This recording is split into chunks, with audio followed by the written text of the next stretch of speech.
The basic laws of health. Incorporate those 8 laws. They sound simple. They sound simple. You may have heard it your whole life, but I tell you, those 8 laws will make the difference of whether you live long or you live short.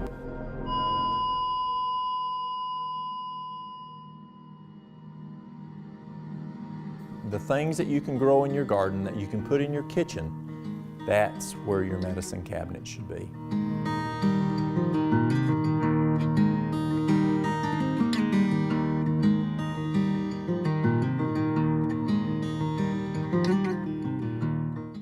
In 1969, in my home state of Tennessee, we were the 4th healthiest state in the nation. In 2009, we were the 4th unhealthiest state in the nation. And when Nashville wanted to see why, they found there was 2 major reasons. Number 1, our diet. In 1969, when we went out to eat, we went to grandmother's house to go out to eat. 2009, folks were going to McDonald's, they're going to Burger King, they were going out to whatever kind of restaurant it was, but they weren't eating at home. The other thing they found is in 1969, folks were drinking water. Or if they did drink a soft drink, they were drinking just a little soft drink. But in 2009, folks were drinking 48-ounce gulps, 2 liters, a lot of soft drinks. And those 2 things made a huge difference in how healthy Tennesseans were just over those few years, from 1969 to 2009.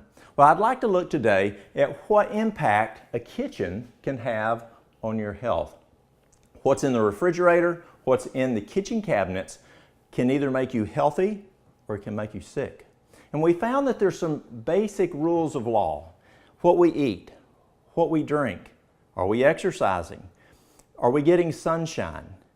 Are we getting fresh air? Are we temperate? Are we making the right decisions? What time do you go to bed? And do you trust God? Those laws are the foundation that we're looking at here, but we'd like to look just at nutrition today in the kitchen and see what kitchen medicine or the kitchen medicine cabinet can do for your health. As we look at what's in the house, do you have good rich food like this kale that's packed full of nutrients? It's got, kale's probably the most nutritious of the vegetables. Are you juicing it? Are you eating it? And then what about other foods like garlic? Garlic's one of my favorite. Garlic builds your immune system. It raises your HDL. Very, very important for our health. And as we look, are you eating beans and are you eating apples and oranges and lemons and healthy food? Well, let's see what that healthy food and what herbs can do for us today. The first thing I'd like to look at is some things called essential oils, and essential oils come from herbs. Well, they're a little more powerful than just herbs that are like this right here, and they can last a long time, but they're just super, super powerful. We're going to look at peppermint today. We're going to look at frankincense. Frankincense is huge. It's a good wound healer. It's great for addressing cancer. We're going to look at lemongrass. Lemongrass is antiviral. Now, it's many other things these herbs do, but I'm just mentioning some big things. Oil of oregano. Oil of oregano is one of my favorite. I have it at work. I've got it at in my car. I've got it at the house beside the bed. If you start to feel bad, you know how you feel up here in your nose or in your throat, or you feel like someone's sitting on you, you're starting to get sick, what you do is you just take just 5 drops, and I put it in my mouth, hold it there for about 2 minutes and then swallow it. Or you can put it in a glass of water and drink it. And then about 2 hours later, if you're still not feeling too well, but probably you won't be if you catch it in the incipient stage, right when it's first starting, 2 hours later, if it's still there, do it again. That's probably the last time you're going to do it if you caught it in that first stage. It's amazing how well oil of oregano can kill viruses and bacteria. And then let's look at a few more. Let's look at cayenne. Cayenne pepper is super. You can use it for wounds. Let's say you get cut. I remember one time I was on the phone with my dad, and we were talking. He was living down in Florida at the time, and I hear my mom holler back in the kitchen. I said, "What's wrong?" He said, "She just cut herself." I said, "Well, tell her to put some cayenne pepper on it if it won't stop bleeding." He says, "It's not stopping bleeding." So he told her to put some cayenne pepper on it. It stopped. Then when she went to her doctor a few days later, who was an older fellow who was about to retire, she thought he'd get a laugh out of it. He said, you know what, I forgot about that. When I was in medical school, they taught us to put cayenne pepper on wounds that would not stop bleeding. Amazing. Or what if a person's having some angina? Well, you just put some cayenne pepper in the water. It's tremendous. And I have people who use it and they tell me it works better than nitroglycerin and they're not getting the headaches. But cayenne pepper's very, very important. Increases the circulation. Great. Milk thistle, excellent for the liver. I had a lady come in one time and her doctor told her, that's it, you're going to die. She had cirrhosis of the liver. She was an alcoholic. And I encouraged her, one, stop drinking. She said, I've already done that. I'm not drinking another drop. And I told her, I said, well, take the milk thistle and take 2 dropperfuls 3 times a day. She was yellow. I mean, she was a white lady and she was yellow. Her skin was yellow all over. Her eyes were yellow. So we did this, and then we did bentonite clay all over her several times a day. Well, she's still alive. She no longer has cirrhosis of the liver. God healed her. It's amazing what milk thistle can do for our liver. And then we have lobelia, one of my favorites. It's excellent for lung issues. It's an antispasmodic, but it's also a spasmodic. Remember syrup of ipecac when we were kids? And if someone got in, let's say one of the kids ate some aspirins and mom and dad caught it and they'd have them drink some syrup of ipecac and they'd throw up and get rid of it. Well, lobelia do the same thing. If I opened this bottle, drank the whole thing, I wouldn't make it out that door without throwing up. But that's not what I use it for mostly. I use it actually as an antispasmodic. It's tremendous if a person has, let's say, epileptic seizures. Just 30 drops up to 3 times a day is a tremendous antispasmodic. We also used it for, let's say if a person's doing a gallbladder liver cleanse. If they have gallstones, what it will do is it will dilate that bile duct and allow those gallstones to go through and it won't get caught in that bile duct. It's also excellent for the lungs. Tremendous, tremendous. And then hawthorn. Hawthorn is very good for the heart. I've seen ejection fraction. Now I had a fella come in. He was in his mid-60s. He had an ejection fraction. That's how well the heart perfuses, how well it squeezes. Have you ever milked a cow? And as you're milking that cow, and then you see old kitty over here and you squeeze it a little harder to get it over to the cat, well, that perfusion, that squeezing of the heart, if it's not very strong, we call that ejection fraction. And his was 15. Terrible. The man didn't have a lot of money, and he says, just give me one thing. He started hawthornberry. That's all he did. Well, God did the healing. But the man went from ejection fraction from 15 to 55 by using hawthornberry. Tremendous, tremendous for the heart. Pine needle. If you don't have pine sap, which is one of my favorites, if you don't have pine sap to use in wound formulas or put on wounds, pine needle oil also works very well if you don't have that. Lavender. I was talking with my daughter-in-law, Summer, just the other day, and she told me that my grandson, Kyle, was having problems sleeping, and what she does is she has one of these little diffusers in the room where he sleeps, and she puts lavender in there every night. Well, he was having problems going to sleep and settling down. Now that she puts the lavender in that diffuser, he's falling asleep. She'll put it in before she takes him to the room to put him to bed. And when he gets in there, he smells the lavender, it calms you down. Ladies love lavender. It calms them down. They'll use it in the bathtub, but lavender is very, very good. Another one's clove oil. And many of y'all have heard of clove oil, your dentist has.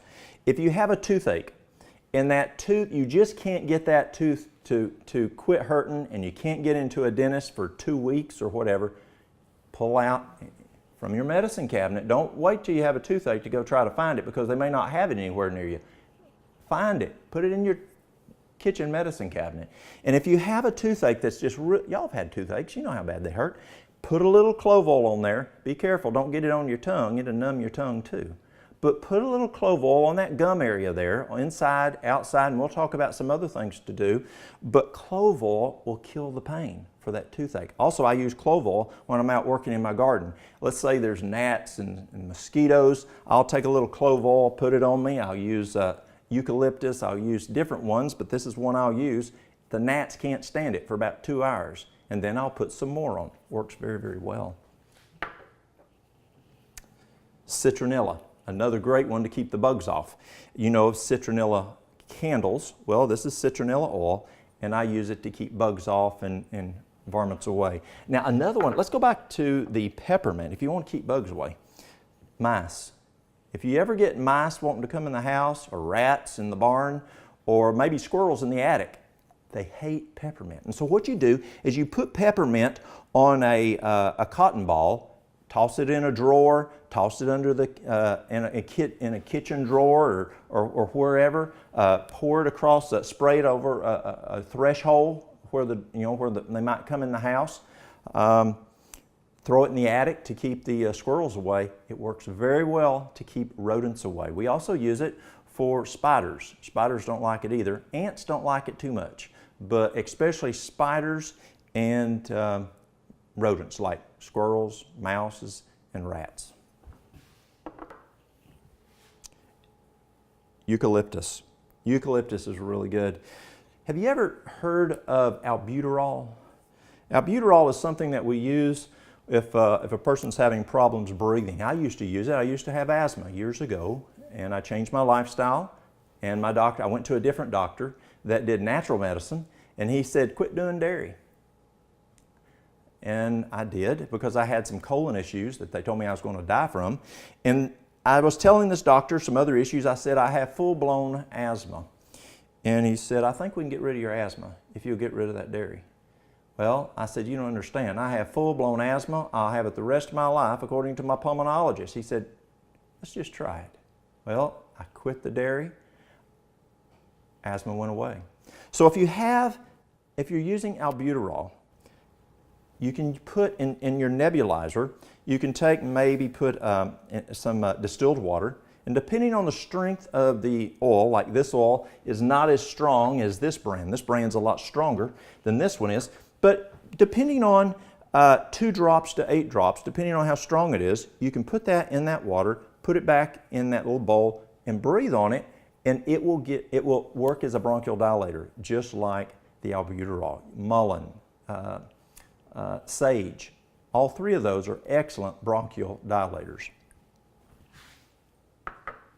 If you remember, when we were kids, we used Vicks. My grandmother didn't go anywhere. I don't care what time of the year, 365 days without her Vicks. Well, Vicks has eucalyptus in it. And I can remember as a boy, I'd have to put it in my nose if I get a little stuffy.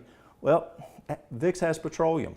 And so you can make your own Vicks by using some unpetroleum jelly and just putting some eucalyptus in there. Or you can just put it on I had a friend. He was a physical therapist. And those little inhalers? Well, you can use that. And if it runs out, you just take a syringe, soak up some of that, pull up some of that eucalyptus, put it in that inhaler, and you made a brand new inhaler. Or you can just put it on, many times I put it on a Kleenex and just smelled on it when I'm a little stuffy. I don't do that anymore because I'm using the oil of oregano. Another one is olive leaf. Olive leaf is an excellent antiviral. If you have a virus like Ebola, I do a radio program, and I had a physician was speaking on there just 2 weeks ago, and he was talking about diseases, infectious diseases, and he was talking about how do you address Ebola. This was the first thing he recommended, was olive leaf extract. We've used it for years. I learned from a good friend of mine, Dr. Agatha Thrash, to use it for shingles, to use it for if you're going for like mosquito bites, malaria. Excellent for malaria. You use, let's say if you're taking capsules, 800 milligrams twice a day, 30 days prior to going on your mission trip. And while you're on your mission trip, it's excellent for keeping you from getting malaria. So olive leaf extract is very, very good for us. And the last essential oil here is sage. And we use sage for Parkinson's. 60 drops a day, 30 drops in the morning, 30 drops at night, and we're finding benefits with sage. Now also, we're finding benefits with Parkinson's if a person's riding a bicycle. Something's going on between the brain and that coordination riding that bicycle. So that's another good thing to use. And a couple more here I want to get, before I get into this, is vitamin D. Now, we're up in Canada right now. And especially in the wintertime, folks don't get a lot of sunshine, especially right here. It rains a lot here. Vitamin D is very, very important for us. It's important for your immune system. It's important for building of your HDL, your good cholesterol. We found out why boys are more prone to get autism than girls. Just found out this year, a study came out of Harvard University, and it found that when little boys are deficient in vitamin D, and little girls, they won't make as much serotonin, therefore making them more prone to autism. But the little girl has more estrogen. And because she has more estrogen, then she's able to produce enough serotonin where she's not as prone to get autism as the little boys. Now we know there's other issues, immunizations and other issues out there that we have concerns about. But why boys, girls? Vitamin D. And so if you're not getting enough sunshine, and a lot of people aren't today, you need to take a vitamin D supplement. You need D3. Like this one here comes from sea vegetables from down in the ocean. But that vitamin D is very important. That ranges from 30 to 100. You want to be 100 for your immune system. The last one I want to touch base on is trace minerals. And these things you want in your kitchen medicine cabinet. A lot of folks don't get enough trace minerals.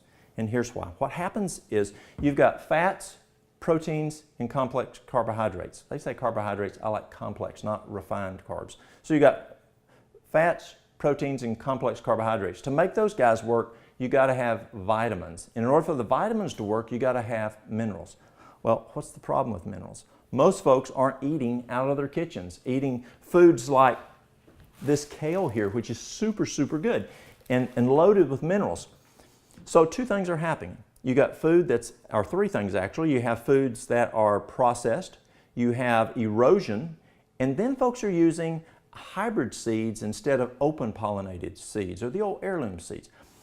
University of North Carolina found if we will grow, let's say this is a large garden, and we planted, say, tomatoes on this side that are from hybrid seeds, and this side, which is from the open pollinated seeds, according to the University of North Carolina, Department of Agriculture, the hybrid seeds only pick up right at 40% of the nutrients that your open pollinated or your heirloom seeds picked up. So what's happening? You're only getting 40 cents on the dollar on that nutrition. And look at all the time that you went and you prepared the soil, you planted your seeds, you cultivated, you watered, you picked it, you put it up. Just based on the seed that you stuck in the ground can make the difference of how much nutrients you're getting in that food. So trace minerals really, really help. To be able to, again, you've got your fats, proteins, complex carbohydrates, you've got your vitamins, your minerals. The vitamins and minerals are catalysts.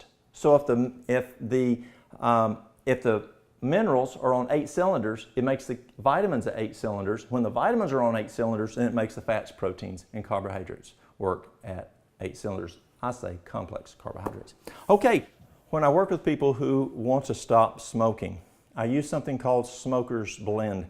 And I don't just use it for stopping smoking. I'm now using it for even folks that want to quit drinking alcohol. I even have folks that come to me on heroin, meth, big drugs, and they're using this blend also. So what's in it? So the first thing we do is we use 3/4 of a cup of lemon juice. And then we use 1/4 of a cup of honey.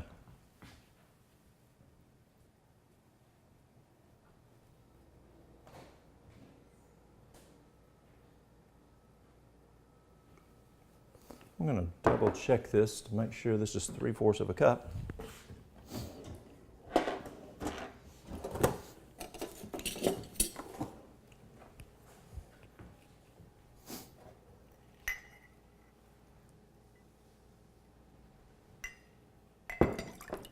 That looked a little shy. Let's add a little bit more. And you want to use fresh lemon juice.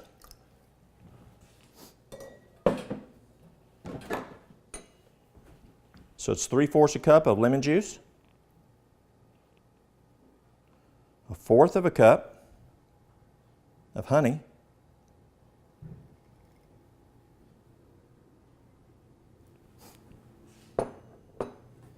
and then 1/3 teaspoon of peppermint essential oil. 1/3 teaspoon of peppermint essential oil. And that's it. And what they do is anytime they get a hankering or desire for a smoke or a drink of moonshine or whatever they're drinking, or a drug, they'll take a nip. And what I like doing, let's try it first. That's tasty. And what I'll do is I'll put it in like a little jar. You could put it in like a pint mason jar, but it fits perfect in this little guy. And they can just carry it around with them. You don't have to keep it in the refrigerator. They can put it in overnight. But what you'll do is you just have them, just take a nip on it. Take a swallow anytime they get a desire, as we call it in Tennessee, a hankering. The next item is rocket fuel. And probably a lot of you have heard of rocket fuel before.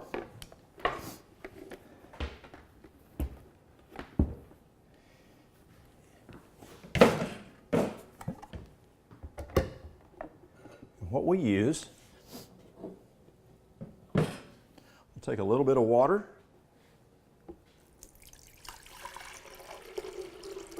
We'll add a little more in a few minutes. I like warm water, but I'm going to use anywhere between 5 and 10 cloves of garlic. Start with 5 and then build up to 10.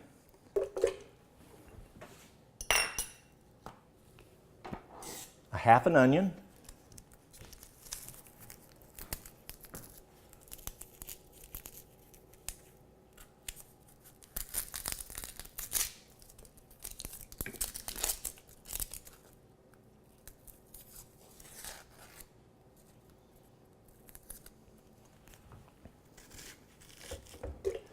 These Vitamixes are so powerful. One time I was demonstrating some, and what I'd do, I'd take some corn cobs after folks ate corn on the cob, and I'd fill it full of corn cobs, and I'd pour some water in there, and I'd turn it on. And time after time, I'd teach a class on this, and these ladies go, "Honey, you're going to tear that thing up." Well, it works fine. It's very strong.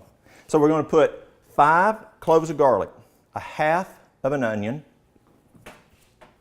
We're going to put, let's see here, get a tablespoon. 2 tablespoons of honey.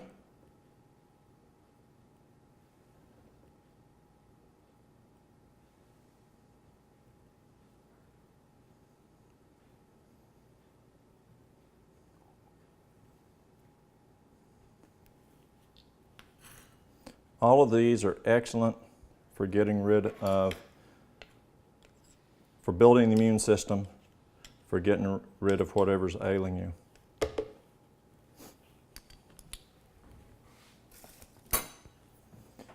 We're going to take just some cayenne pepper, and depending on how strong you like cayenne pepper, anywhere from 1/8 teaspoon to 1/2 teaspoon. 1/8 teaspoon to 1/2 teaspoon. And then you're going to put some ginger in there, about the size of your thumb. We call it a thumb of ginger. Now something that I've started adding to mine, and I don't have it with me today, and that is elderberry syrup. I put about a teaspoon of elderberry syrup. Elderberries are phenomenal. If a person's starting to get sick, if you're worried about a pandemic event, actually the best herbalist around the world will tell you they're going to use elderberries to fight that virus. And so I put in elderberry syrup. It also makes it taste a little bit better. So we got 5 cloves of garlic, a half of an onion. Oh, I didn't put the lemon. We're going to put the juice of 2 lemons. We got a half an onion. We got a thumb of ginger. We got 2 tablespoons of raw honey. When you're attacking the immune system, you want to use local honey. You want it raw honey, and you want it that it hasn't been processed or non-processed honey.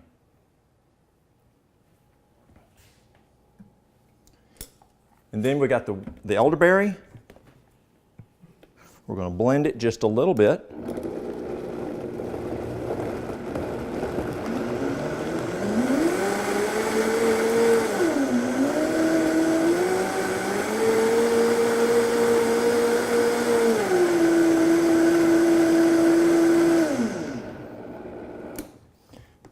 We're going to add just a little bit more water to net a quart.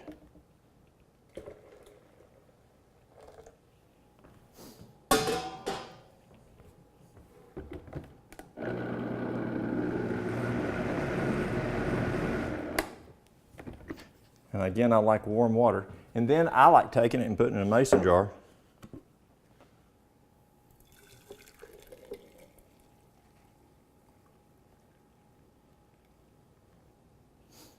And you want to drink it within 30 minutes. Another item that I use a lot, and that's a charcoal poultice. And most of you have probably heard of charcoal poultices, but I learned from a therapist that I hired from Switzerland a different way to make a charcoal poultice. So what I'm going to use is activated charcoal, and I'm not going to make a huge one, but you'll get the idea here. I'm going to take 2 tablespoons of charcoal.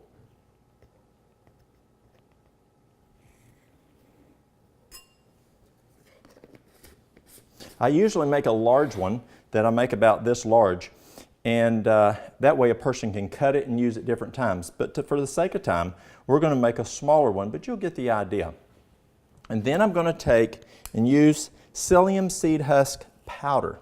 Psyllium powder. Let's see here. Here it is. And again, I'm going to use equal parts. Psyllium is the binder.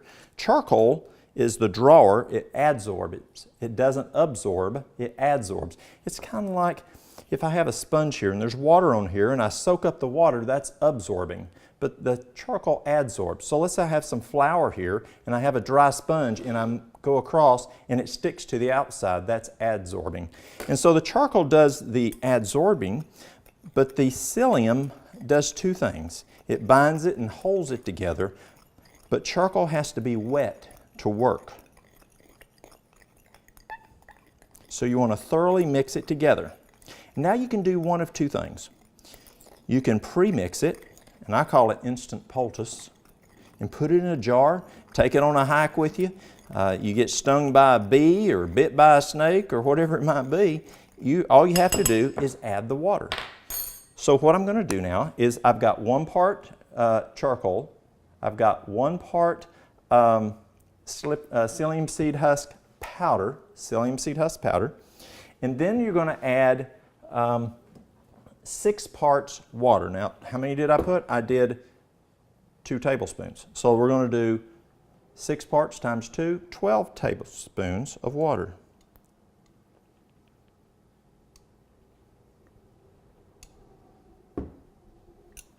Now, you don't want to wait too long before you start stirring it, or that psyllium is actually going to start congealing. Now, notice there's a lot of water there. And you think, well, you've made a mistake here. There's just too much water. Well, watch what happens. Look what's going on here, y'all. I'm going to mix it. So first, we mixed it thoroughly before we added the water. Very important. Don't forget to mix it thoroughly before you add the water, because the psyllium will soak up the water, and unless the charcoal is mixed in with it well, then it's not going to, the psyllium is going to congeal and you'll have dry charcoal out there. See what it looks like? Amazing. Now what I do, another thing I learned from this fella is he would take some saran wrap or plastic wrap. You can take a grocery bag and do it between the grocery bag. This is the hardest thing I'm going to do today, is tear this and it not stick. So you take it. You can take a piece of tape and tape it to hold it down a little bit better. It works a little bit better. I'm going to put this in here.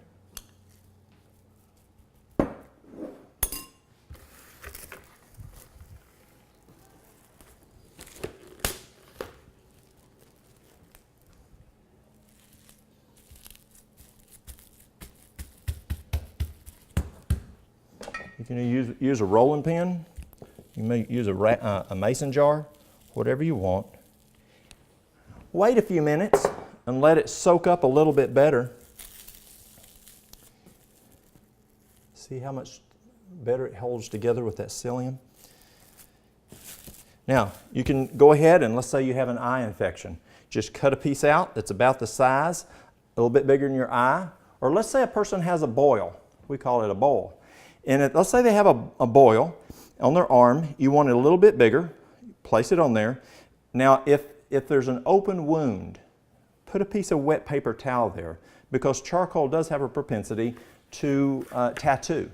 And so you don't want it to tattoo, especially something on the face. But put that on there, and then put your charcoal poultice on there. Put some saran wrap or plastic wrap on top of that so that it won't dry out. And then you can either tape that or use some gauze or something to hold that on. And then change it. We use it for breast cancer. I went to Michigan and up to Battle Creek a number of years ago and learned how to use it on breast cancer and lung cancer. We use charcoal poultices on a lot, whether it may be some edema or some terrible wounds. And we'll look at those later. Now, what you do is you can take it and roll it like this, stick it in the refrigerator. And if you want it to last a long time, you can put it in a Ziploc baggie, put it in the freezer. It'll last years. In the refrigerator, it'll last about 5 to 7 days. If you've ever gone fishing in the ocean, squid feels just like squid. The next one's a mustard plaster. And mustard plasters were used a lot back years ago, especially in 1918. Do you remember what happened in 1918? The influenza. And there was 2 major treatments that they used that were very, very effective on addressing the influenza. One was a mustard plaster, and the other one was a revulsive treatment, a hydrotherapy treatment of hot and cold on the chest with fomentations. But the mustard plaster is what we're looking at today. So what we're going to do is we're going to use, let's see here, I use 3 parts flour. Now I like using whole wheat flour instead of white flour because the white flour is stickier and it's just harder to manage. So I'm going to use 3 parts wheat flour.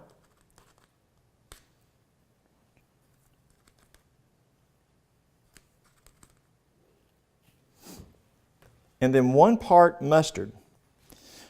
The thing with mustard is you don't know how hot mustard is, the heating units of mustard, like cayenne. On cayenne, this cayenne right here is about 180,000 HUs. Cayenne can go up to 2.1 million HUs. What you buy in the store might just be 20,000 HUs, heating units. They measure cayenne, but they don't measure mustard. So you'll have to kind of test it. That bag of mustard or jar of mustard you bought, and figure out you need to add a little more, a little less to get that heat that you want. So what you're going to do is you're going to mix it well, kind of like the charcoal and the psyllium powder. You want to mix it thoroughly because that wheat is the binder. You could probably use psyllium with it too.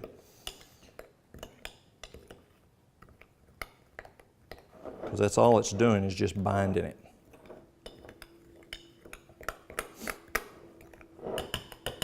Now we're going to add water,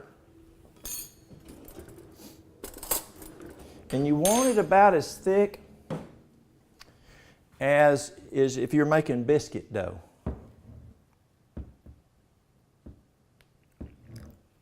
So we'll just have to play with it. And you want to make it large enough for the affected area. So let's say a person has pneumonia. Well, this is what I'm going to put on them. Needs a little bit more water.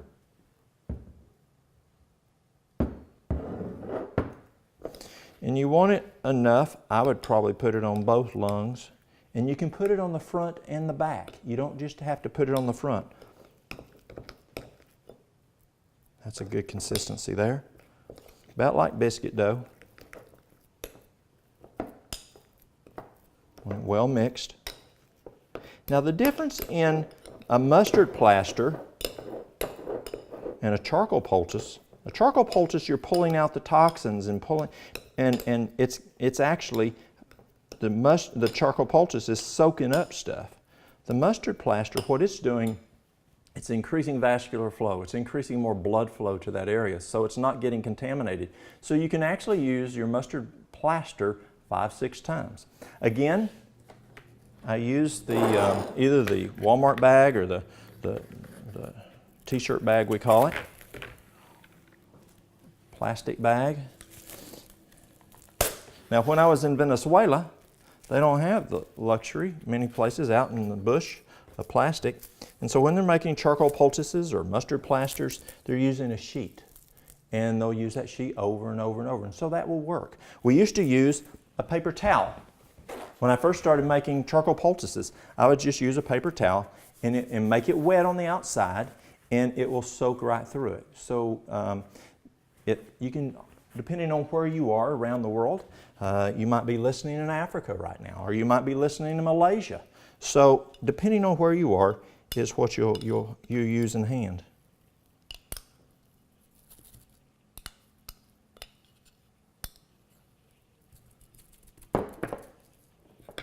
Now, obviously, this won't work for an adult lung. It might work fine for one side of an infant. Now, in the charcoal poultice, we made it 1/4 of an inch thick, 1/4 of an inch thick. On the mustard plaster, we're making it 1/8 of an inch thick.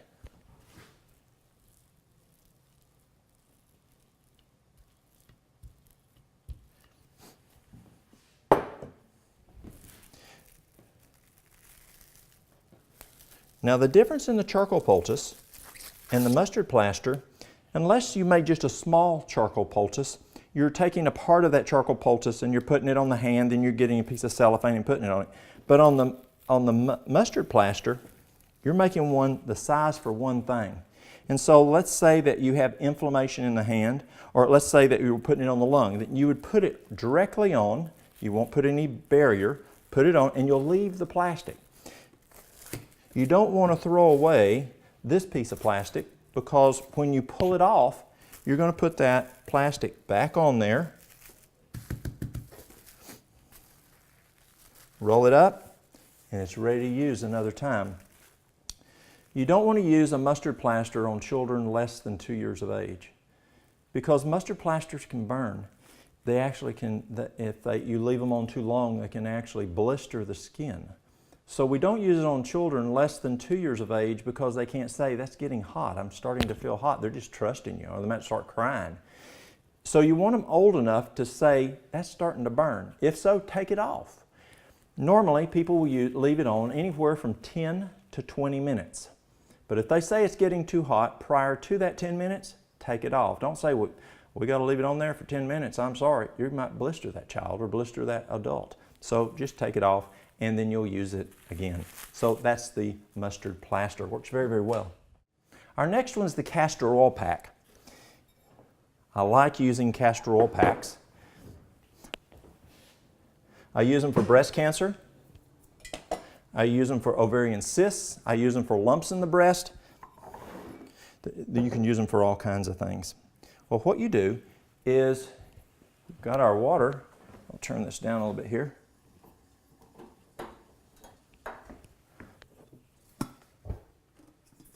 We've got some warm castor oil here. So actually we'll just use this here. We heated up some castor oil. And so what we'll do is we'll take, I like flannel. This isn't a piece of flannel, but I like flannel because it wicks the best. And you just take that flannel and you stick it down in that castor oil.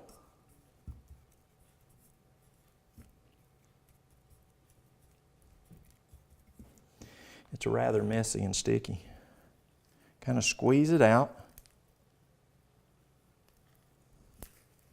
And then you'll place it on top of, after you squeezed it out, that area that you're wanting to address, whether it could be breast cancer, it could be like I said, an ovarian cyst or a cyst in the breast, but I use it a lot, probably use it the most on shingles. Now, remember we talked about shingles a few minutes ago? The olive leaf extract is the best thing. It's antiviral, and shingles is a virus. Well, the olive leaf extract is going to work on the virus, but this guy right here is going to dry up those shingles. And so I do two things for shingles. I use the oil of oregano, I use the castor oil pack, and because stress exacerbates or makes worse the shingles, I'll also recommend B-complex. B-complex is phenomenal on stress. B-complex 100, that's 100 milligrams or micrograms, depending on which B that you're looking at there. And give one of those each meal. And what you do is just lay this on top of the affected area, and then you'll put a piece of cellophane or something on top of it and tape it down. And then change it every, say, twice a day or 3 times a day. A wound salve. I make a lot of wound salves. I like working with wounds.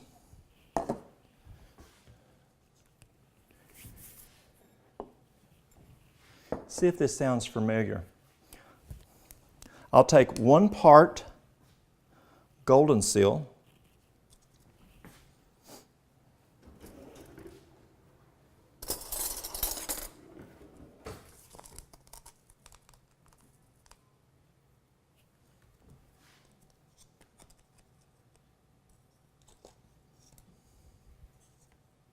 one part myrrh gum powder.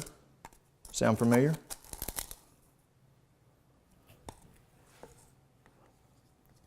And 1 part frankincense.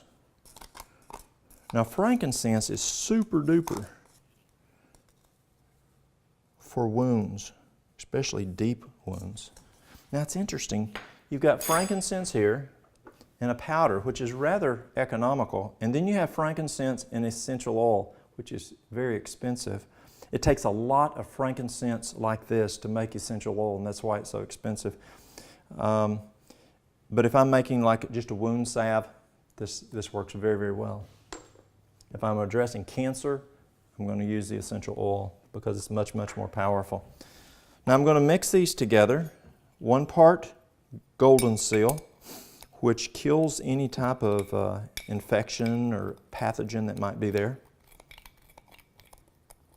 And then I have 1 part myrrh powder, myrrh gum powder, which is really, really good. It's antiviral. It also is good for healing the tissue. And then frankincense, 1 part, which is really good also for healing tissue. Now, then I'm going to use pine sap. Now remember I mentioned earlier about pine oil. Pine needle oil will do similar, not as strong, but pine oil is also very good if you don't have the pine sap. So how do you get pine sap? Well, this time of year is a little more difficult in the wintertime, but if your sap's up, just go out and bark a tree and get your own sap. If it's too thick, you can cut it a little bit with some turpentine or a little olive oil, and that'll make it a little thinner. You want it about the viscosity of motor oil. And we'll talk about pine sap a little later in another series. But I take about 50% of what I put in, so a half a part of pine sap. And then I'm going to add aloe vera gel or juice. Now, you can either go to the store and buy the aloe vera juice or the aloe vera gel, or like today I didn't have any, so I made my own. You just take your aloe vera leaves, strip off the outer leaf of it, like you'd fillet a fish, cut that outer part out, and then chop it up And I add a little bit of water and I'll blend it up. And I have my own aloe vera gel, which is actually better than what you buy in the store. So I'm going to add a little bit and I'm going to work on it because I want to get the right consistency. It's about 1.5 parts of the aloe vera gel, but you just have to play with it and see. And you want to make the wound salve a little juicier at first because the powders are going to continue to soak up the aloe vera, and so it can dry up on you a little bit. If it does, just add a little more aloe vera. If you don't have, by that time you don't have any aloe vera, you can just add a little water. This is actually perfect right here for putting on right now. If I was going to, you can kind of see the consistency there, but if I was going to make it for someone else that I wasn't going to immediately use it, I'd add just a little more aloe vera so that as it continues to soak up, it's not going to dry out on them. This wound salve is tremendous. We've had really good success. And you just put it directly on the wound after you do hydrotherapy. You do some hot and cold. Depends on the type of wound. If they've got neuropathy or it's really, really bad, I'm not going to use really hot water in my contrast of hot and cold foot bath. I'll use, say, 100 degrees warm, 70 degrees cool. So I'm going to do, or an arm bath or whatever. So 3 minutes warm, 1 minute cool. 3 minutes warm, 1 minute cool, 7 times. And then you're going to add this, put it straight on there. If it's infected, put a little piece of wet paper towel, put that charcoal poultice on there, and you're ready to go. Do that twice a day. Wound salve works extremely, extremely well. One more thing, a couple more things on the wound salve. If the person smokes, I've never found it to work. Because when the person smokes, you have vasoconstriction, and you don't have adequate perfusion down to that extremity, especially on extremities. You're just not going to get down there and address that. And so they've got to quit smoking. Might be a good reason for them to quit smoking. The other thing is they've got to have good nutrition. For that tissue to heal properly, they've got to have good nutrition. So I encourage you to juice them. Have them juice vegetable juice because there's just super amounts of nutrients in vegetable juice. It's going to be in the blood within 15 minutes. It's not going to take a lot of time to vital force to digest it. And if you can juice them at least a quart a day of vegetable juice, they're going to get more nutrition down to that wound. And again, if they're smoking, they don't have adequate oxygenation because of what's happening physiologically with the tobacco and all those thousands of toxins that are in the tobacco. Hydrogen peroxide. I was not able to bring food grade 35% hydrogen peroxide with me today on an airplane, and so I'll tell you about it. I found hydrogen peroxide to be a big tool for me.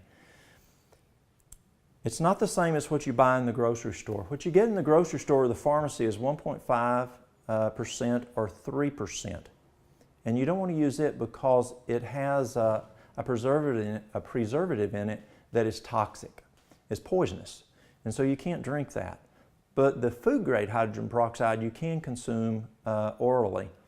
And what you'll do is, what we use it for is we'll use it for people who have candida or yeast. Works very well for that. We also use it for cancer. It's quite impressive on what it does for addressing cancer. If the person has yeast, what they'll do is you'll take 5 ounces of distilled water 3 times a day on an empty stomach. The first day you'll put 1 drop of the 35% food grade hydrogen peroxide. 1 drop, 1 drop, 1 drop in those 5 ounces of distilled water on an empty stomach each day. Well, for the first day. The second day you go to 2 drops. So each day you increase by 1 drop. It's very important when a person has candida or yeast that you start with 1 drop because we got to start slow on this thing because it's going to get pretty mad pretty soon. So you'll do the 1 drop 3 times a day, 2 drops, and you keep working up. Your goal is 25 drops 3 times a day of the hydrogen peroxide, 35% food grade, in that 5 ounces of distilled water. Somewhere between day 10 and day 20, you're going to get sick if you have yeast. Probably around day 15, day 16 is where I mostly see it. You're going to have flu-like symptoms for 3 to 4 days. A lady came to me one day and she says, I can't do this anymore. I said, why? She says, I'm sick. I said, what day is it? She says, it's day 16. And she says, I'm so sick today, I just can't do it. I said, remember I told you that was going to happen? That means it's working. She said, that's right. You did tell me that. I'll do it. So she did it. And then for about 3 or 4 days, I don't remember on her situation how long she was sick. And so what you do is, let's say it's day 16, you'll go back to the previous day. So you get up this morning, you do your 16 drops, you do okay. Noon you do this, or halfway in between, you do the 16 drops, and you're starting to feel really nauseous and sick. And you may get a little nauseous doing this anyway, but you may start having flu-like symptoms, and you just feel like someone beat you with a baseball bat. You know how it feels like when you get a flu? And you just want to sleep. Go back to 15 drops the day before that. So if you're at day 16, go to 15. If you're at 12, go back to 11. Then for the next several days, you go at a day less than what you got sick at. And stay at that lesser amount until you're not sick. You'll get better. And then you'll then start back up. I've only had folks get sick once. And at first they're not happy, they're sick. But when it gets rid of the yeast, remember the problems? Just think about all the problems you have with yeast. Well, if you can get rid of it, it's worth it. And so go up to the 25 drops, stay at the 25 drops 3 times a day for 2 weeks. 2 weeks. If symptoms are better, start back down. If not, stay there for up to a month. And then come back down 1 drop a day, and then stay at 3 drops 3 times a day as a maintenance. Works very well. For cancer, if you can handle it, you want 50 drops 3 times a day. That's tough. It's tough on the stomach. You can feel a little nauseous. You may have to put a little something in the stomach while you're doing that. But I've seen brain cancer, I've seen prostate cancer obliterated. Now, who did the healing? God did the healing. But God uses the kitchen medicine cabinet. And you know, it's kind of like, let's say you said you don't want to eat anymore. God, just take care of me and I'm not going to eat anymore. Well, He's not going to bless that because He gives us responsibility to eat. Well, He also gives us a responsibility to take care of ourselves when we're sick.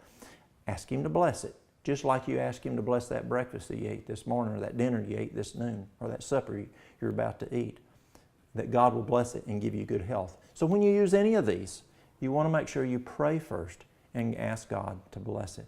But the hydrogen peroxide treatment is very, very effective. Garlic oil. A lot of folks say they like garlic oil. Can you make your own garlic oil? Well, here's how you do it. I'm going to use a mason jar here. You're going to use, let's use a mason jar. I'm going to use 1 cup of garlic, and I'm going to chop them up real quick.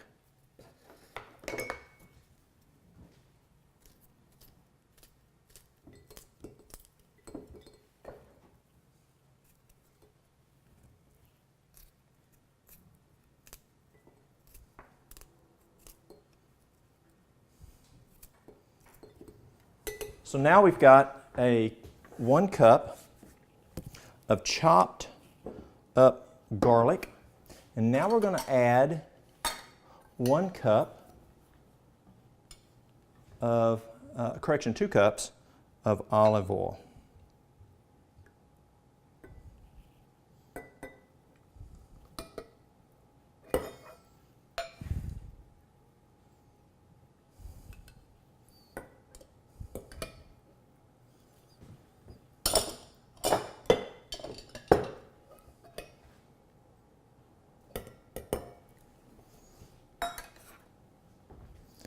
Then you're just going to put the top on it, and you're going to let it sit for 7 days.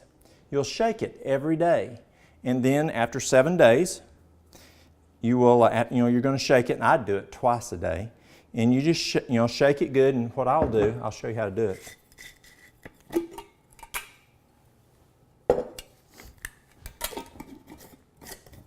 That's why I like these mason jars. Is you just shake it in the morning and turn it upside down.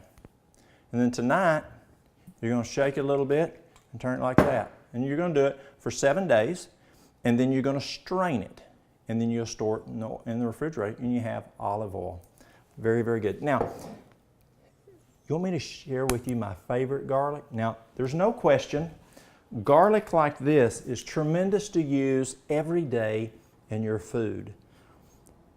But when I left regular health care, I asked God, show me what I can use to replace vancomycin, which is a very, very strong drug that we used intravenously for patients with MRSA, methicillin-resistant Staph aureus. And we're seeing more and more of that today. And God showed something to me. It's called allicin. And allicin is super, super strong, super strong. It takes 24 cloves. So let's see here, we got 1, 2, 3, 4, 5, 6, 7, 8. 8 cloves in this one. So it takes 3 times this right here to make 1 drop of this. Now what you'll do is if we're addressing like a sinus infection, the nurses at the hospital near us, they were getting sinus infections and they take Cipro. Then they get a UTI, urinary tract infection, and then they would take another antibiotic and they'd get a yeast infection and wipe out the flora in their colon with this next antibiotic, or both antibiotics. So then they started coming to me and they get this. They'll do 20 drops 3 times a day for 9 days, and it wipes out the sinus infections. And they don't get the UTIs, they don't get the yeast infections, and they don't wipe out the flora. Now, 20 drops 3 times a day of allicin is 1,440 cloves of garlic a day. That's a lot. But if we're addressing something like MRSA, and I've been working with MRSA now with this product for a little over 10 years, I send it to doctors all over the United States who will buy 10, 12 bottles of this at a time to sell to their patients for MRSA. 1 teaspoon of MRSA, 1 teaspoon of the allicin twice a day for 3 months wipes out MRSA. And what happens is MRSA likes to hide. And so when we contiguously are using that every day for 3 months, it just kills it. Well, when you do a teaspoon, there's 2,880 cloves.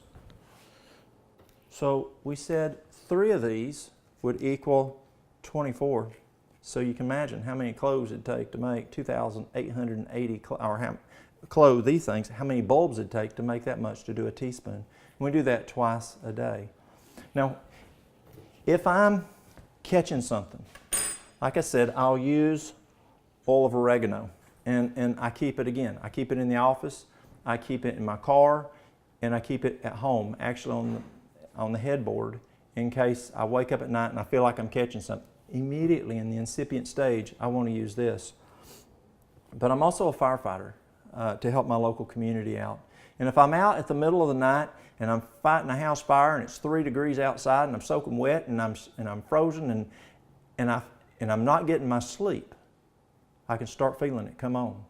And if I don't have my oil of oregano with me, which I usually don't out on the fire ground, and I wait about 6-8 hours before I can take the oil of oregano, the oil of oregano doesn't work well for me. So what I'll do, again, I don't have patience for being sick. As soon as I get in, I take a tablespoon of allicin, and then I'll take a teaspoon every 2 hours until symptoms are gone, and boom, it wipes it out.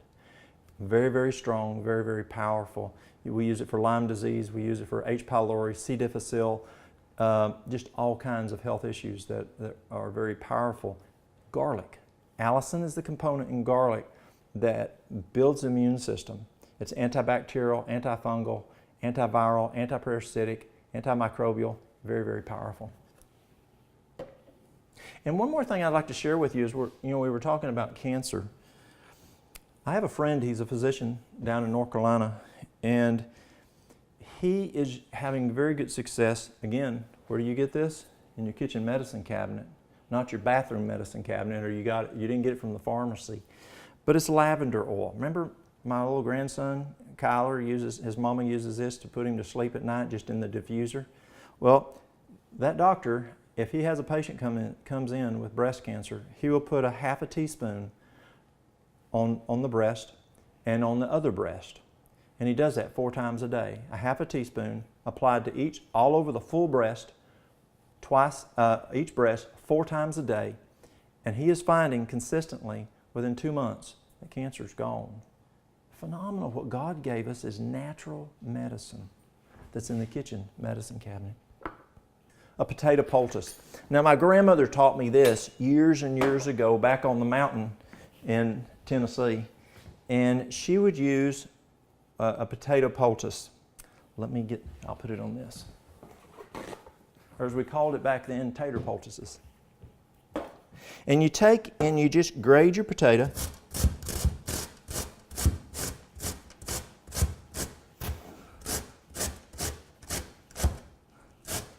Be careful not to cut yourself.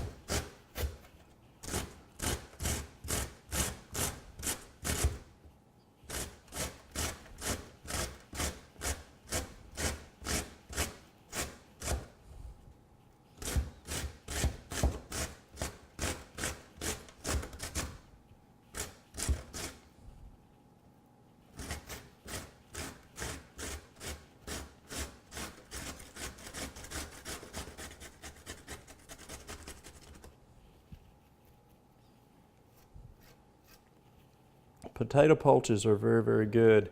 I had a guy come into me one day. He was a Filipino fella. He was a maintenance man. And he was working on a heating unit where he worked. And he turned the valve to turn the propane off. And it was a dark room that he was in. And he couldn't find how to turn the light on, so he just pulled out his big lighter and flicked it on to read something on the furnace, and the valve was malfunctioned, and it did not turn off. When he turned it off, it did not turn the ball valve off. It exploded. It burnt him from here up. Hair was gone, eyebrows, and his face, neck and face were totally burnt. And then he had stripes running up his face, kind of like those cars back in the 1950s that had flames painted on the sides of them. Well, that's what his face looked like, actually flame stripes coming up his face. So we came in and we laid him down on the table there in the exam room, and we took aloe vera. This right here, aloe vera juice. I took a quart of it and slowly just kept pouring it on his face. It sucked it up like a dry sponge. A quart of aloe vera. It just soaked it right up into his face. And then we went and we got a potato and we grated it just like this, and we put it on his face. And then we poured more aloe vera. And the only thing you could see in the man's face, we put a slice of aloe vera over his eyes, and then we made 2 little holes right at his nose so he could breathe. But his rest of his ears, neck, everything was covered in the potato poultice. And we'd leave it on for 5 minutes. Take it off because it was soaking up so much heat. We'd take it off, then we'd get more aloe vera and pour it on his face. Then we'd get more potato poultice. The kitchen, our dietary department, could not keep up with making the potatoes fast enough, grading it with the potato grater, so they started blending it in the Cuisinart, in the food processor. Well, we ran out of aloe vera. That's how I learned to make this here tonight. What he did is we had, in the greenhouse, we had a bunch of aloe vera plants. And we had staff that were from Venezuela and Colombia, and I sent them down to go make fresh aloe vera, just like this here, like we made here today. And we kept using it.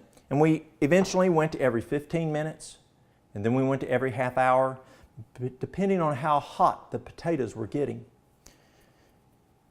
The man didn't have a scar. We treated him for 5 hours, taught his wife what to do. He went home, she continued. He didn't have one, he healed right up and didn't have one scar on him. One of the physicians that was with us that day said, he's a surgeon, he said that if I had treated him in the emergency department with what I have to use in the emergency department, that man would have been scarred for life. Now God did the healing. But God used and blessed grated potatoes and aloe vera, what comes out of the kitchen medicine cabinet. But you can put it on bee stings. There's just all kinds of things you can use potato poultices for. But works very, very well. And so what you can do is, let's say if you've got a bee sting, you can put it on there.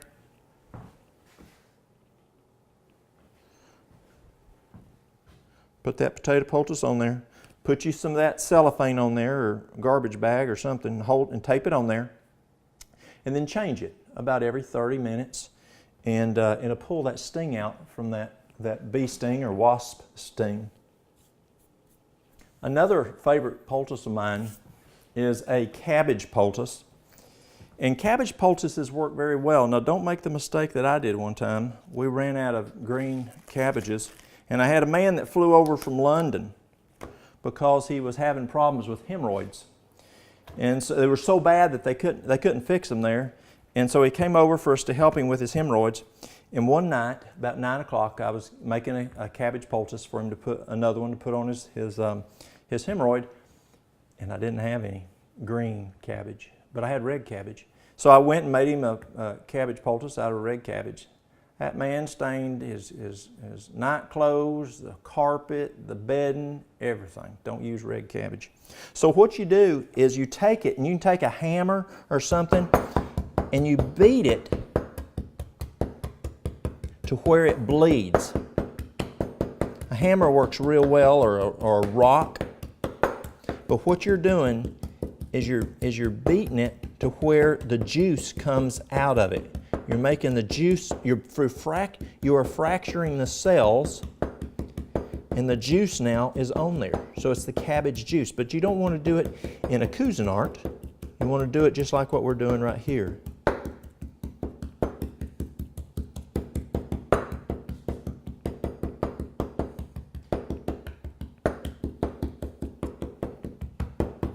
So let's say you have a hemorrhoid. You'll place this up on the hemorrhoid and take like a sanitary napkin or something that will hold it in place, and then put your underwear on, and that will help to shrink the external hemorrhoid. Not the internal, but the external hemorrhoid. We also use it, let's say if a person has a broken bone and there's a lot of pain, you can apply it right onto the broken bone and put several cabbage poultices around there, or let's say it's a fractured ankle, put it on there and put some cellophane on there, or wrap it with some Kerlix, some gauze, and it will help with the pain. We also use it for wounds. Like you saw the wound formula that I made in the charcoal poultice, but let's say you don't have that, and you're somewhere that's a bad wound that you need to go help somebody with. Take a cabbage poultice, chop it up like that, make sure it's bleeding real well, apply that onto the wound, put something on top of it. It's good to put the cellophane because it holds the moisture in instead of evaporating out. It works very well also for wounds. Immune drinks, there's different kinds out there. We made the rocket fuel, that's an immune drink. Well, this is a different type of immune drink, another one that God gives us so many different tools to use. This one uses a grapefruit.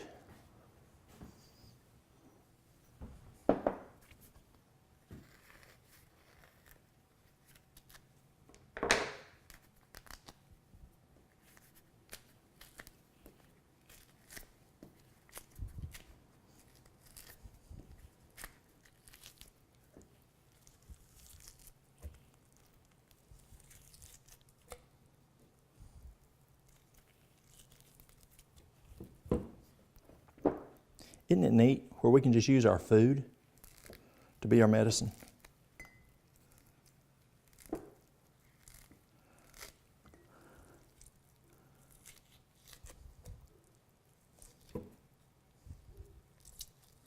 So we're going to use a grapefruit. We're going to use an orange.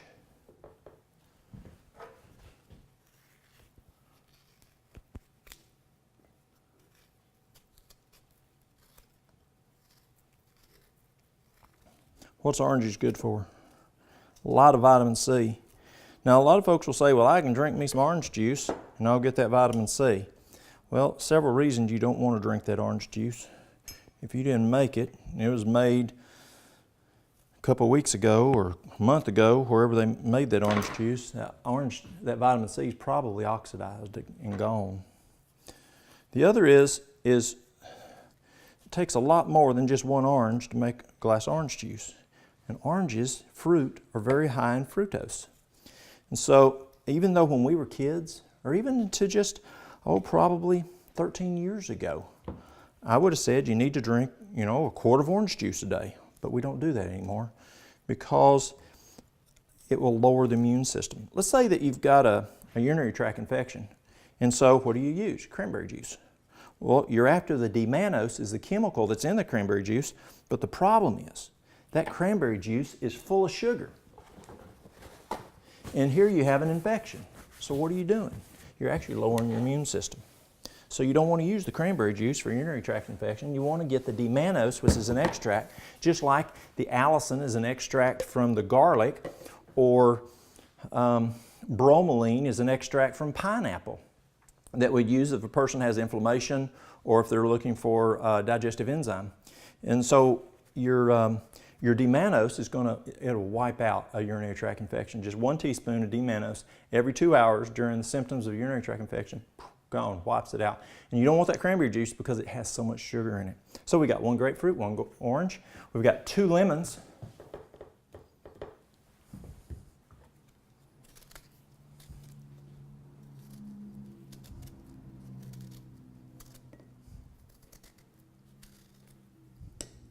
And I'm leaving the pulp on as much as I can because that pulp inside is good for you for this.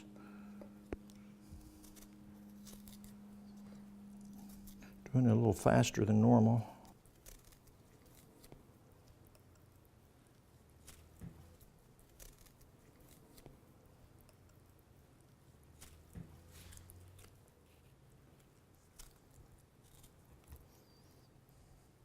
Lemons are really good. It's good for your pH, good for your immune system. It's a great anti-inflammatory. When you get up every morning, cardiologists tell us that we should drink water first thing in the morning, and one of the last things we do at night, drink a little bit of water. Be careful though if you're having problems with your prostate or it's going to keep you up all night. You want to get that sleep. But when you drink water, it thins out the platelets and you're less prone for a heart attack or a stroke. Well, the lemon water, first thing in the morning, drink you some warm lemon water.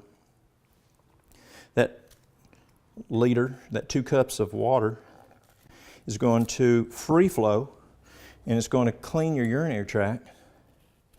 The warm water is going to stimulate peristalsis, make your bowels get running good, work right. And then the lemon is, again, it's going to help your pH to come up to make you more alkaline instead of acidic. It's anti-inflammatory. It's going to be good it's a good blood purifier.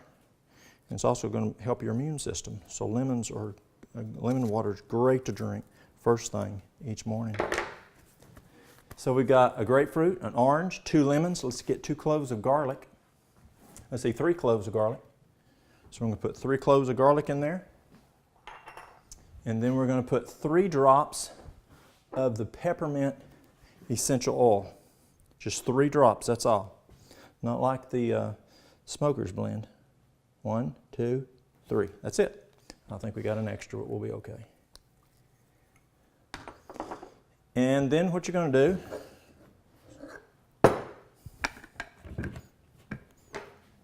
is blend it.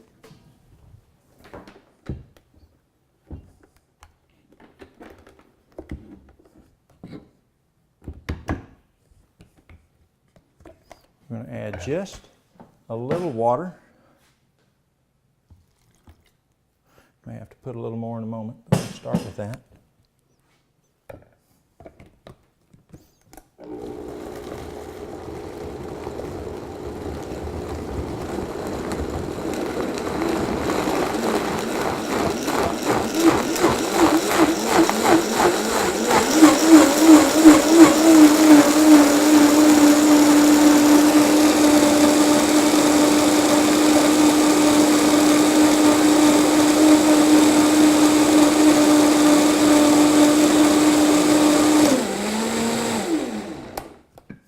And we're done.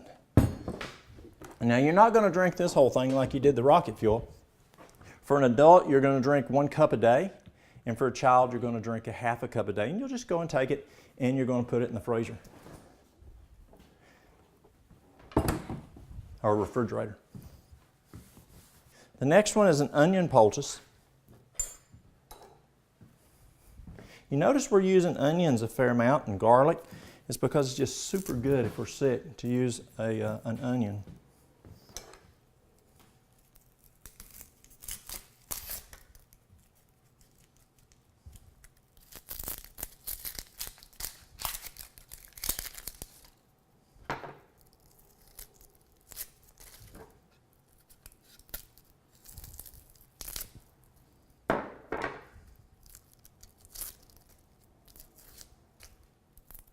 And so you're taking it and you're peeling it like this. Then you're going to chop it up. Well, we've already chopped it up, and what you want to do is you want to simmer it. And you'll simmer it with water. And we did this ahead of time to save us a little time. And then we're going to take some ginger, put some ginger in here, just a little bit of ginger, mix it up thoroughly.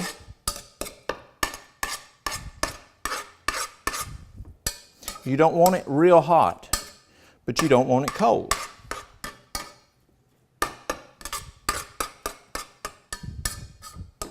Now, if you have a piece of material, you can use a piece of material, a piece of a cloth. Or if you don't have that, I prefer the cloth, but if you don't have it, you can use a paper towel.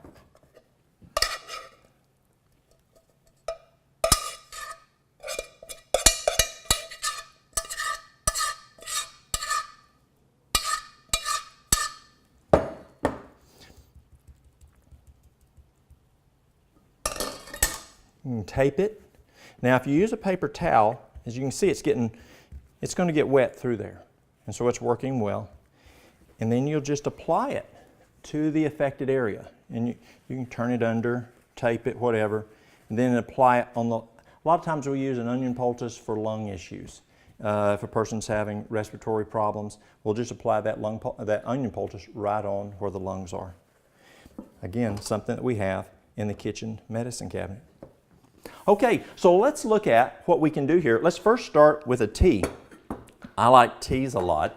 And what we're going to do is we're going to take and make some wild lettuce tea. Wild lettuce tea is excellent for helping people calm down, but the biggest thing that I've used wild lettuce for over the years is for pain. We'll come back to that, but let's get it started. And I'll show you how to make a tea.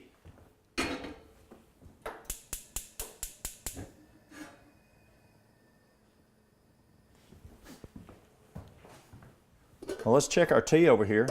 It's working, looks real good. All you need, just stir it.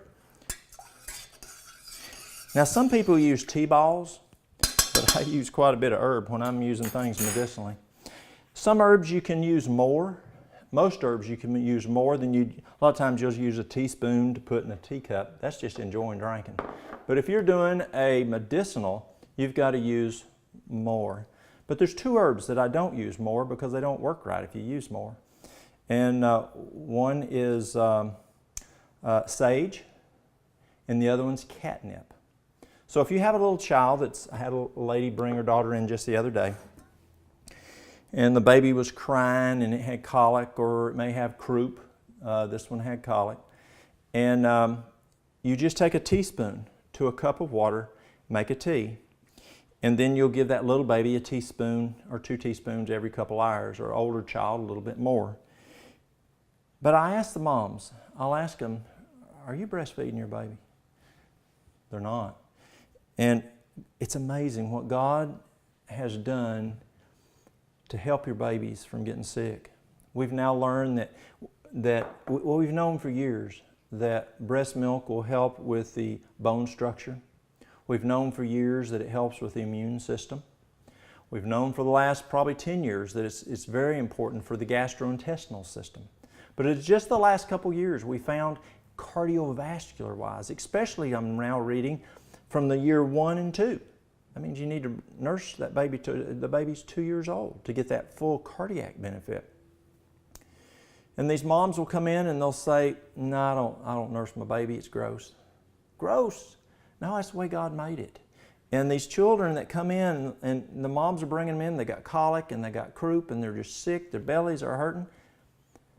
If they just nurse that child, then that many times that would have prevented that.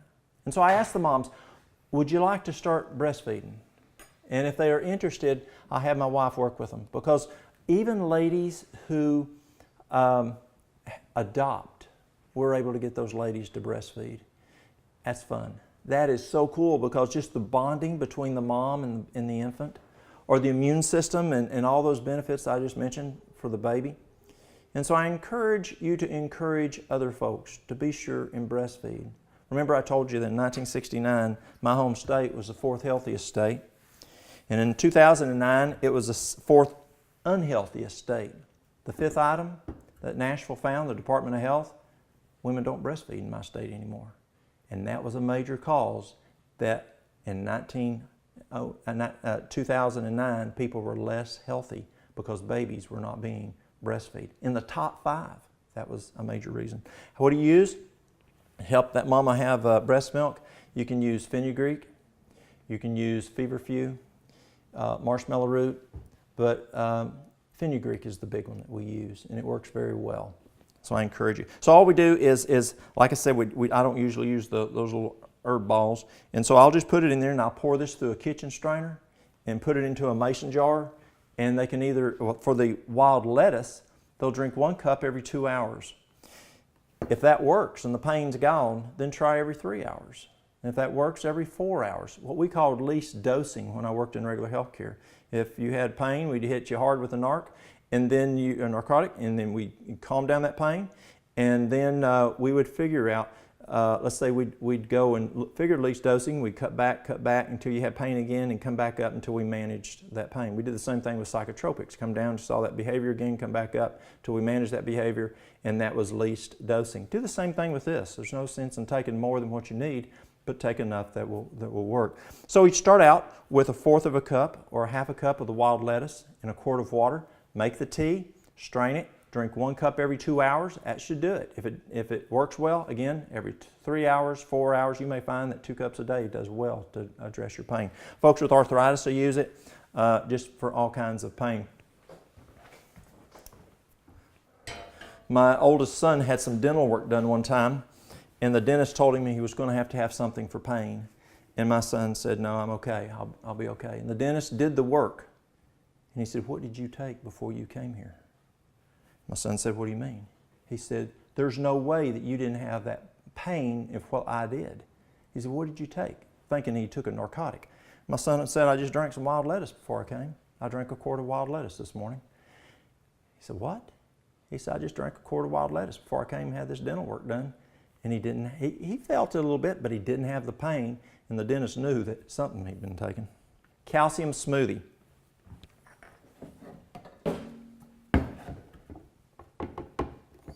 In the calcium smoothie, we're going to use 1/4 of a bunch of parsley.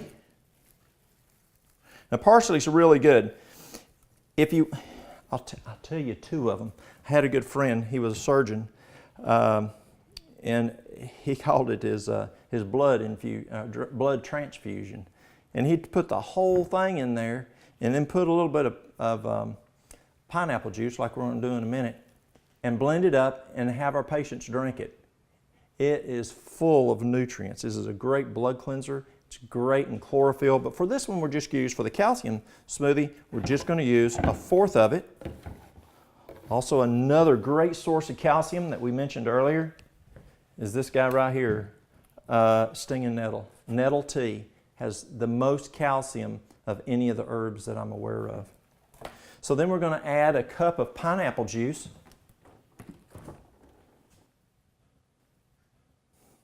See where I put it? Here we are. Use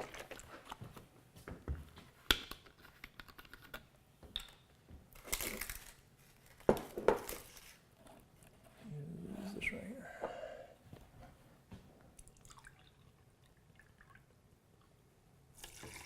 It's just not quite a cup, so we'll put a little bit more.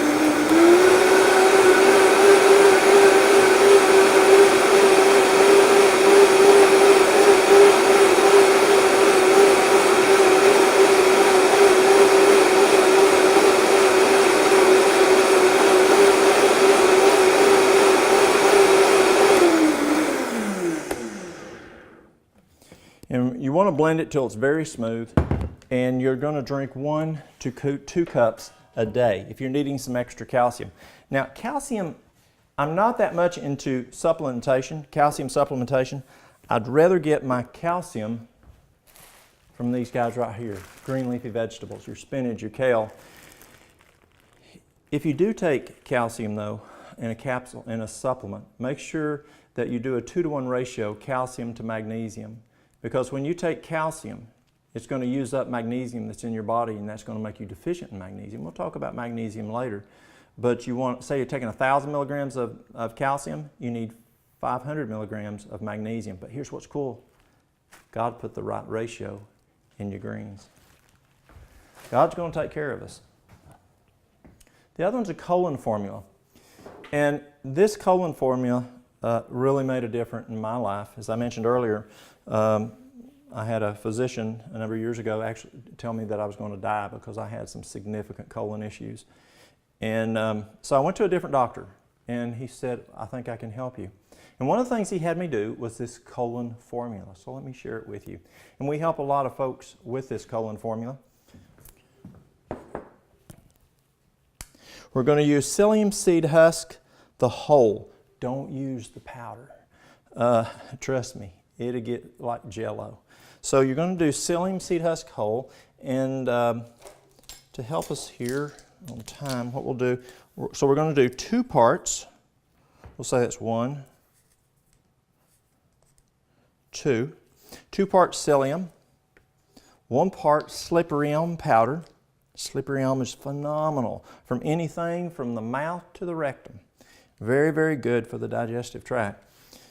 1 part psyllium powder, 1/2 part marshmallow root, and 1/4 part of peppermint, and 1/4 part of spearmint. It's that. That's it. So mix it well.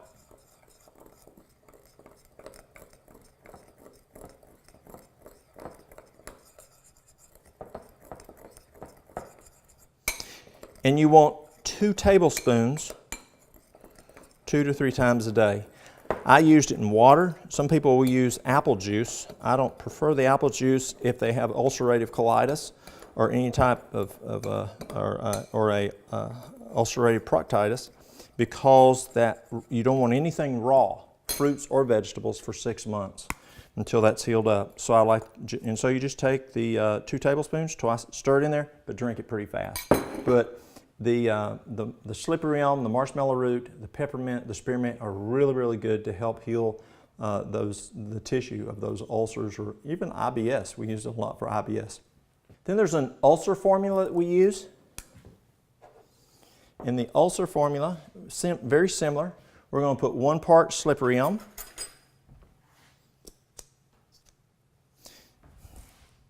so you've got a stomach ulcer, 1 part slippery elm,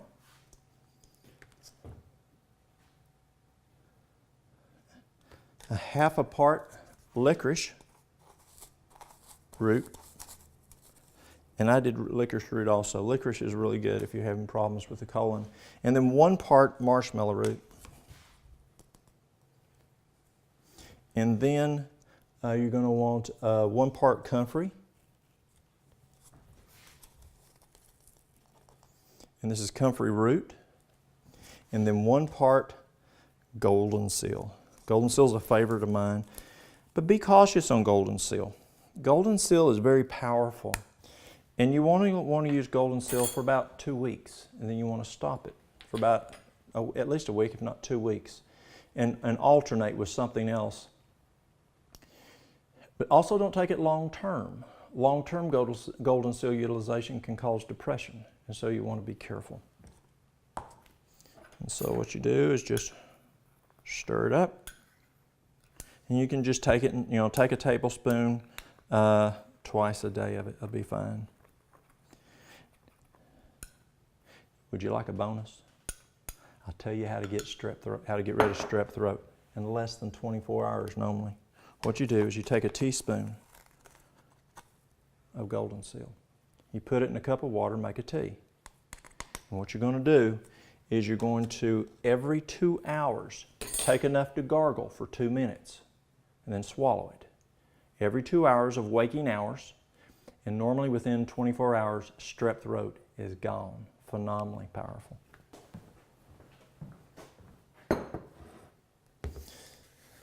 This will clean your colon out. We're going to make a colon detox. You're going to take 2 parts charcoal,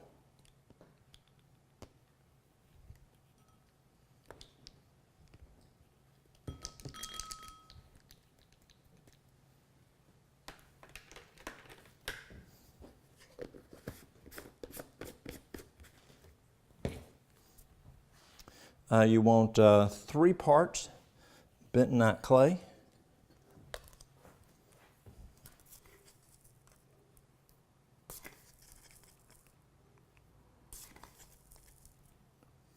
you want 7 parts psyllium powder,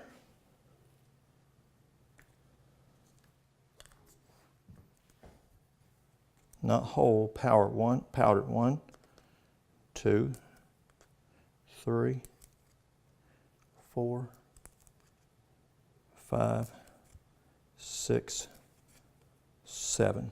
If it's too much, if it gets too sticky like Jell-O, go to the whole, at least to get it down. It'll still work okay, but the powder seems to work a little bit better. And then we're going to use 1 part fennel.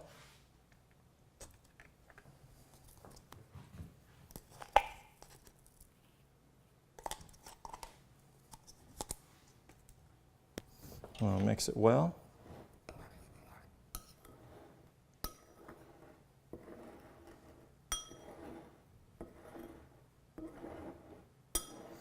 Now, if you have diverticulitis or diverticulosis, you don't want to use this. But if you don't have it, or if you do have it, you don't want to use flaxseed. But if you don't have diverticulitis or diverticulosis, you can add some flaxseed in here. And the reason I don't put it in this formula is because I don't want to take a chance on somebody who has that, the diverticulitis or diverticulosis to bother them. But flaxseed, when you leave it whole and don't grind it, you know how you use it for egg replacer and you let it get a little slimy when you soak it in water? That slimy stuff is really good to heal your colon walls. And so it's also a good mucilage to help take stuff out. And so you add it up, and you can take like a tablespoon or 2 tablespoons several times a day, either in water or in apple juice. The next item that I use a lot, and when I first started using it, the physician I was working with, he would have every single patient that came in to see us use this. And it's a colon, actually a liver gallbladder cleanse, but you're also going to colon cleanse also. And we did every single patient. It didn't matter if they were coming in with cancer, heart disease, diabetes, whatever it was. We did this on every single patient. And so I would draw labs on them to make sure their electrolytes weren't going off. And I did it for 3 months on every single patient, drew those labs every other day during this process, and not once did we have any negative outcomes out of that. It's very important that when we change and make lifestyle changes that we do a cleanse, a detox. Juicing is a great way to detox. Just eating fruits and vegetables somewhat detoxes us, but not as much as a vegetable juicing does for 3-7 days, something like that.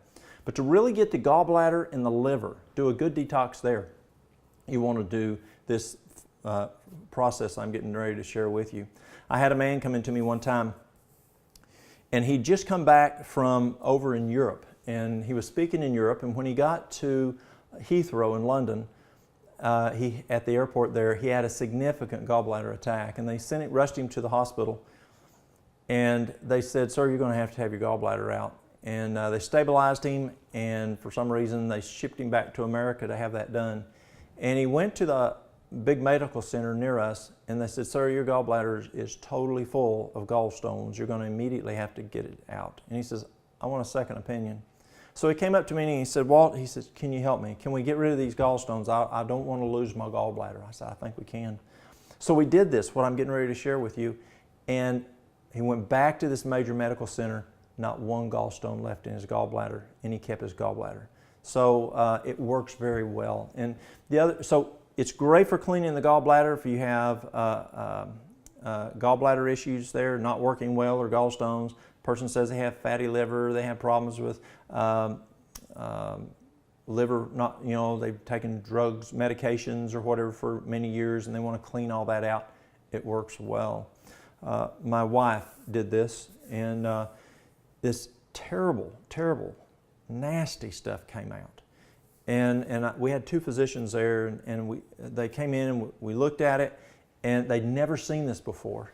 And what they figured it was is when she was 15 years old, she had acute myelocytic leukemia, and they treated her for a year and a half with chemotherapy. A year and a half with chemotherapy. And God healed her, but they figured it was the residual from that chemotherapy that the liver got rid of during this cleanse that I'm getting ready to share with y'all. And it's very effective. So what you do is, if the person has a gallbladder, if they have a gallbladder. If they don't have to do this part. But for 3 days, you want to drink a quart of apple juice. You know the apple juice, you know, the dark in color apple juice, not that stuff you can see through at the grocery store, but something like you buy in October, that stuff. And you want to drink a quart of that throughout each day for 3 days. And what it does is the pectin in the apples soften the gallstones. And it's like an insurance policy. If they do have gallstones, and we don't want them to get stuck in the bile duct as we're doing this cleanse, that pectin in the apple juice will soften them so it's not as rigid and it can go through. Then what you do is day 1, 2, 3, you'll do the apple juice, and then that night, what you'll do is about 5 o'clock in the evening is you're going to take and you're going to get 3 ounces of fresh, it needs to be fresh, lemon juice. So we can use this here. This is better. All right.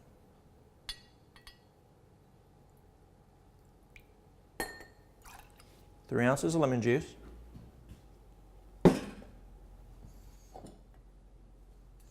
3 ounces of olive oil.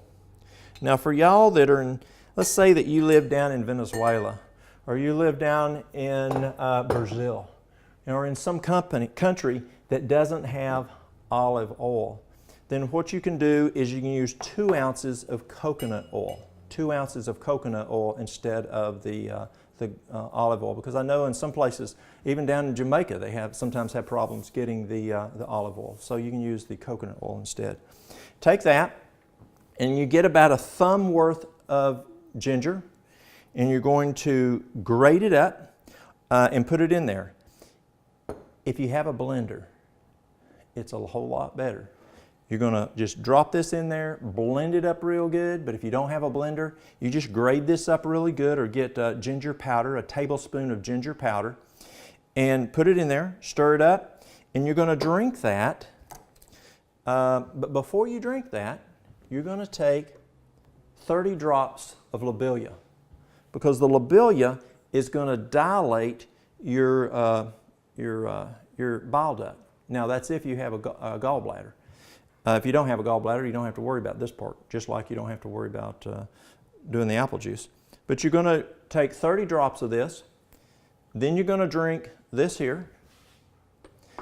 And again, if you have a gallbladder, you'll lay down on your right side with a heating pad or a hot water bottle underneath your gallbladder, right here, for 1 hour. Get up, do whatever you need to do, and go on to bed. Now I say around 5 o'clock, 6 o'clock at the latest. We used to do it, when we first started doing it, we'd do it about 9 o'clock at night. Patients would go to bed right after, or we'd do it at 8:45 and they'd go on to bed. And they'd lay down and spend their hour that way while they're gone on the bed. But if a person eats a healthy diet, now most of the people I work with down in northeast Tennessee, they eat a lot of oil. They fry everything, from their okra to their potatoes to their tomatoes. We fry everything down there.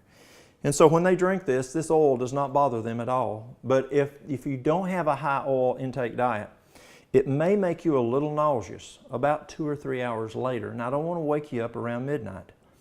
So what you do is take it around 5 o'clock. And then if you do get a little nauseous, take a little peppermint tea, and that'll settle you right down.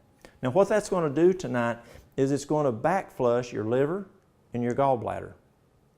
Now you're not done, because it's going to put it into the colon.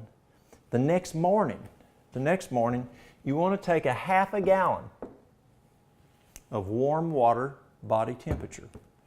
And then you're going to take 5 teaspoons.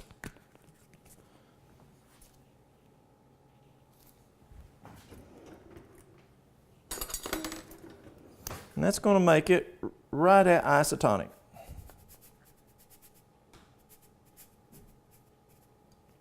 Five teaspoons of sea salt.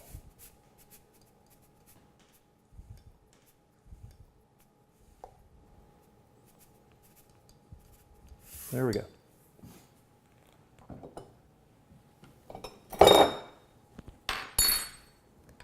Stir it up good. This is the first thing the next morning. You're also going to put the juice of 2 lemons in there. Hang on a sec.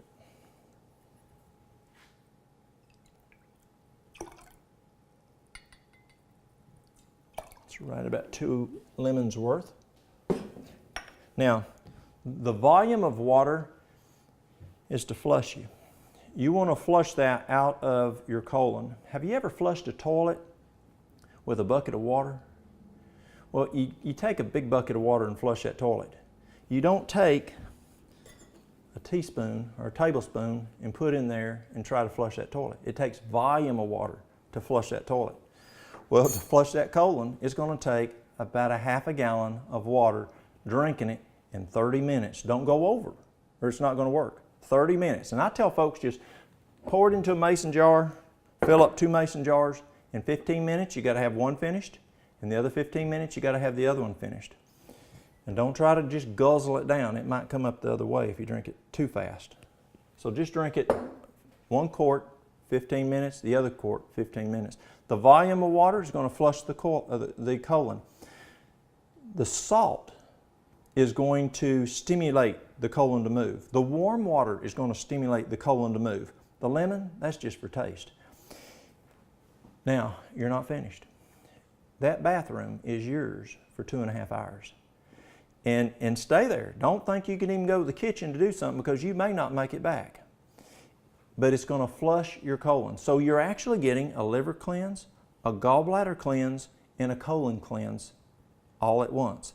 And you're going to do this for 5 nights. The lemon, the olive oil, the ginger. Next morning, the salt water. The next night, same thing. So you're gonna back flush, cleanse. Back flush, cleanse the colon. Back flush, cleanse the colon for 5 nights. It's extremely effective and great to help that liver, help that gallbladder, and you know you got. Sometimes people will come into me and they'll say, "Walt, I don't want to take the Go Lightly to have a colonoscopy. What can I do?" Well, I just have them do this. They'll do this one morning. They'll do, if they want to, I tell them to do it for 2 mornings. Make sure you're good and clean. But normally just the night or in the morning before they go to get that colonoscopy, the gastroenterologist has no idea. It's just slick as a whistle down through there, and it will clean you right out. An eye wash. There's times people get things in their eyes, and if you've cut your eye, if you've got something in your eye and it's scratched it, the best thing is vitamin E oil. Works very, very well. But let's say you want to flush that. Then what you can do is you can make a tea, and that tea is going to have, it's going to be 1 part eye bright,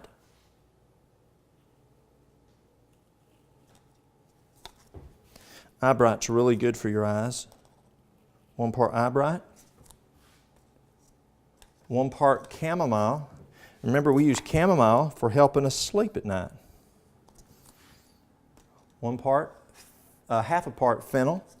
We can do the whole, that's fine. We can do whole or we can do powder. Half a part fennel, 1 part bilberry,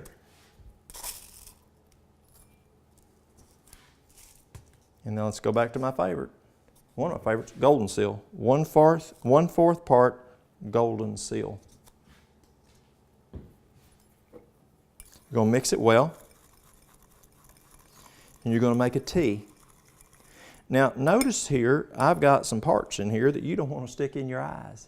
So I like using a coffee filter. Now you can use a paper towel, several thick, but sometimes it may tear a little.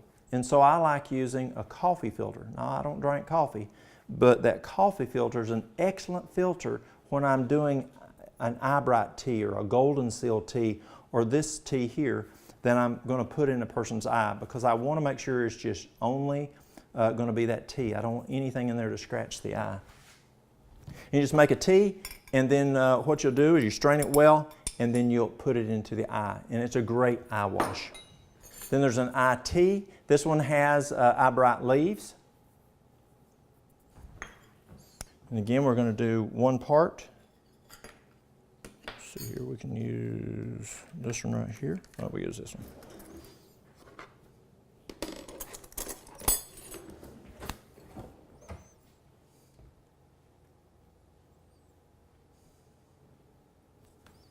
I'm going to do 1 part eye bright.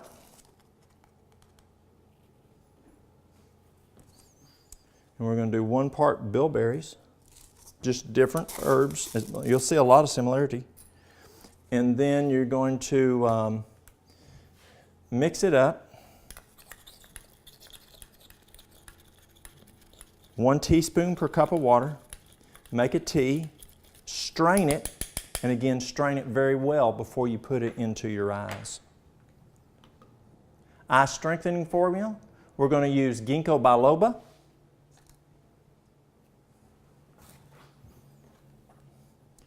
We're going to do, you can either do capsules, as it mentions on the screen. You can take 3 capsules 3 times a day, bilberry 100 milligrams 3 times a day, and then milk thistle 100 milligrams 3 times a day, or you can just make a tea of it where you're doing the ginkgo, the bilberry, and the milk thistle. The same way, I do it equal parts, and then make a tea of it and drink it. So you can either make the tea or you can do it in capsules. Let me share with you a bonus before we leave. I have a good friend who is a missionary over in China, and he tells me, he's a medical missionary, and he tells me that when they treat patients, or if you go to visit a Chinese home, they're going to take, and right before when you go to bed, they'll have you get in your bed clothes and sit on the side of the bed. And then they're going to go to their kitchen, and they're going to get a little pail of warm water, about neutral in temperature, about 102 degrees, 103 degrees. And if there's Epsom salt, you can put some Epsom salt in there. That really helps. About, say, a cup of Epsom salt, half a cup of Epsom salt in there. And then they're going to bring it to your room, and they're going to have you put your feet in it. They'll set it there. You know how the Chinese are. They'll sit there and set it down, and they'll they don't tell you to put your feet in there. They'll take your feet and set your feet down in there very politely. And you can actually even put a blanket across your feet, and then they'll leave for maybe about 20 minutes. What's happening physiologically there is you've got vasodilation with that warm water. It's not really hot, but it's nice and warm. It calms the nerves. And as it dilates the vessels, the congestion that's in the head and the rest of the body, that blood is going to come and go towards that lower area. Just like we do when we do let's say if a person has a migraine headache, we're going to put their feet in hot water, and then we're going to put an ice pack to the back of the neck, an ice pack to the forehead, and it's going to force that blood out of the brain down to the feet. Well, they're just not wanting to excite you that much, and so they're not putting the ice here and here, so they're just putting that warm water with your feet in it, and that's calming your nerves, and also it's pulling the blood away from congested areas. If you use magnesium, or the Epsom salt, which is magnesium, magnesium helps to calm nerves also. Excellent for helping people to fall asleep. And it transdermally will go into your feet. Your feet are a great source to absorb things. We talked about essential oils, great place to put them. Garlic, you can actually take garlic and crush it. Crush it, put it in a sock and put it in your feet. In about 20 minutes, you're going to taste that garlic because it's soaking up through there and getting into you. So putting your feet in that warm water before you go, great way, guys, to treat your wife, or wives, good way to treat your husbands. And set that down, their feet down in there, and it's going to calm them down. And then they come back in after about 20 minutes. They'll bring a towel and they'll dry your feet really nice. And then they'll take that back to the kitchen and dump it, and you're ready to go to bed. Well, y'all, thanks for coming and visit. We'll see y'all next time.